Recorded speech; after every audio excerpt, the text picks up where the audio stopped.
కొత్తిమీర పచ్చడి, కొత్తిమీర, పచ్చిమిర్చి, చింతపండు, మెంతులు, ఇవే కావాల్సినవి. ఇలా నూనె మరిగాక కాసిన్ని ఎక్కువ మెంతులు అంటే ఒక స్పూన్లు వేసుకొని సిమ్లోనే మంచి రంగు వచ్చే వరకు వేయించుకోవాలి.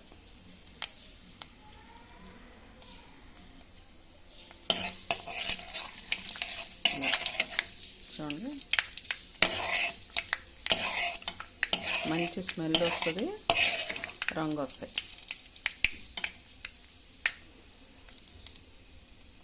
ఇప్పుడు కొంచెం కరివేపాకు వేసుకొని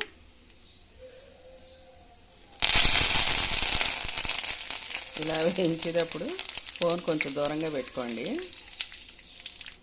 కరివేపాకు వేగాక పచ్చిమిర్చి, నేను కొంచెం కారంగానే తింటాం, అందుకని కొంచెం ఎక్కువగా పచ్చిమిర్చి వేసుకున్నాం. ఇట్లా వేగాలి. ఒక్కోసారి మన పచ్చిమిర్చి వలన కూడా పచ్చడి ఎక్కువ టేస్ట్ వస్తుంది. నూనెలో కాస్త ఇలా చక్కగా పచ్చిమిర్చి మగ్గాక ఇప్పుడు కొత్తిమీర వేసుకోవాలి. మనం మిక్సీలో వేస్తాం కాబట్టి ఇది కాస్త కట్ చేసుకోవాలి. కట్ చేసుకుంటే మిక్సీకి ఈజీగా ఉంటుంది, పట్టేసుకోదు. కొత్తిమీర ఇలా వేసాం కదా, ఇప్పుడు కొంచెం మంట పెంచుకొని ఇట్లా తిప్పుకున్నాం అనుకోండి, మగ్గిపోద్ది. మగ్గిపోయాక చింతపండు వేసుకోవాలి.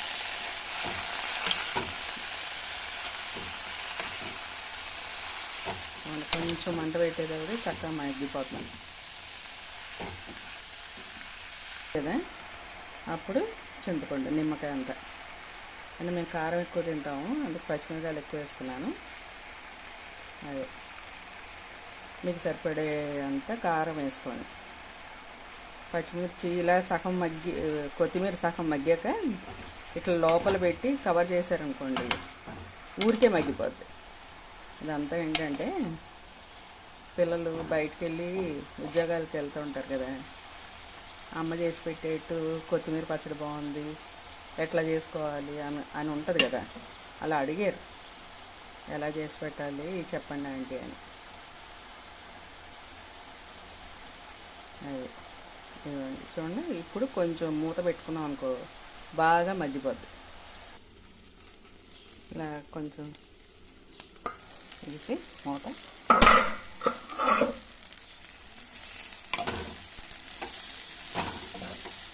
అంతే మగ్గిపోయింది. ఇప్పుడు చల్లార్చి మిక్సీలో వేసుకోవడం. రోట్లో రుబ్బుకుంటే బాగుంటుంది, కానీ ఇప్పుడు రోళ్ళు మన దగ్గర లేవు కదా. మగ్గిపోయింది.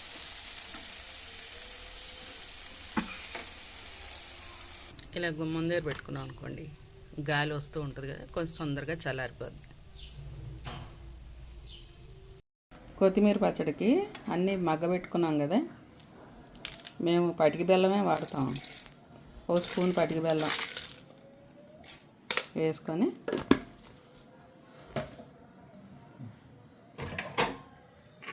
కొత్తిమీర ఇందాక మగ్గబెట్టుకున్నది ఉంది కదా, అదంతా ఇందులో వేసుకొని మిక్సీ పట్టుకోవాలి.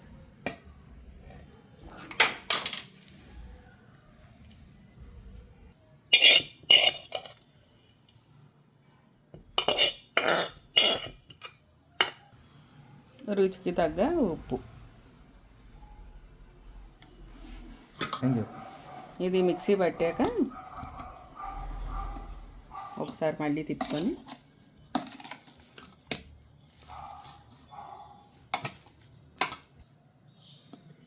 ఇంకా ఇలా మిక్సీ పట్టుకోవాలి. ఈ మాత్రం చాలు. అదే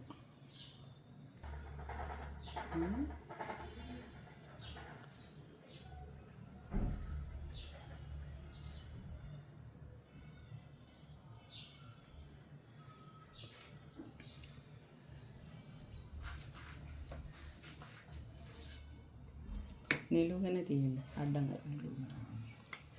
ఇదిగోండి, కొర్రలు తోడన్నం ఉంది, సద్దన్నం, ఇంటి పేర్లు ఉన్నాయి. ఇది దానిలోకి కొత్తిమీర పచ్చడి. ఎవరు వద్దు అనకుండా శుభ్రంగా తింటారు. మీకు ఉల్లిపాయలు కావాలనుకుంటే వేసుకోండి, లేదంటే లేదు. ఎందుకంటే బయటికి వెళ్ళేటప్పుడు ఉల్లిపాయ వాసన వస్తే బాగోదు కదా, అందుకని మీ ఇష్టం అది. పిల్లలకి ఇలా పెడితే కమ్మగా తినేస్తారు. చిన్న బెల్లం ముక్క కూడా ఇవ్వండి వాళ్ళకి. రాత్రి కొంచెం అన్నం మిగిలితే తోడు పోసాను. సద్దన్నం తినాలంటున్నారు కదా, కావాలని కొంచెం ఎక్కువ వండాను. దానిలోకి పాలు పోసి తోడు పోసా. అలాగే కొర్రలు మంచిగా అంటున్నారు కదా, కొర్రలు విడిగా వండుకొని ఉన్నాను. ఇప్పుడు ఆ రెండు కలుపుతా. కలిపి దానిలోకి ఉల్లిపాయలు వేస్తాను, పచ్చిమిర్చి తాలింపులో వేస్తా. ఇప్పుడు నూనె పెట్టుకున్నాను, పొగలు వస్తున్నాయి. కొంచెం పొట్టిమినపప్పు కమ్మగా ఉంటుందండి, అది మంచిది. ఆవాలు, జీలకర్ర. ఇదిగోండి, ఇది కొర్రలు విడిగా వండుకున్నాను. ఇదేమో పెరుగు తోడన్నం. దీనిలోకి కొంచెం ఉప్పు వేసుకొని, ఎందుకంటే ఇప్పుడు సద్దన్నం తోడన్నం మంచిదే అంటున్నారు కదా, దానిలోకి ఉల్లిపాయ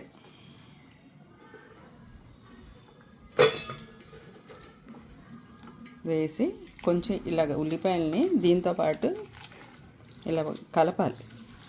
కలిపితేనే ఆ టేస్ట్ ఎన్హాన్స్ అవుతుంది అన్నమాట.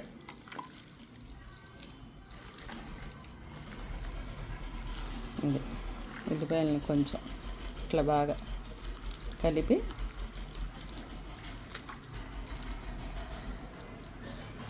కొంచెం నీళ్ళు పోసుకోవాలి. ఇప్పుడు దీనిలోకి మనం ఇందాక వేసుకున్న తాలింపు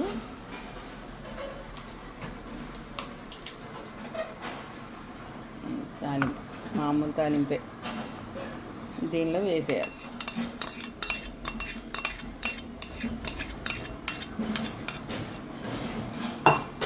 వేసి కలిపేస్తే ఇదే సద్దన్నం, తోడన్నం, రకరకాల పేర్లు ఉన్నాయి. ఇది చాలా మంచిదంట, పొద్దున్నే తింటే. దీనిలోకి ఏం చేశానంటే కొత్తిమీర పచ్చడి చేశాను. అది ఇది టచింగ్ పెట్టుకుంటే సూపర్ ఉంటుంది. అది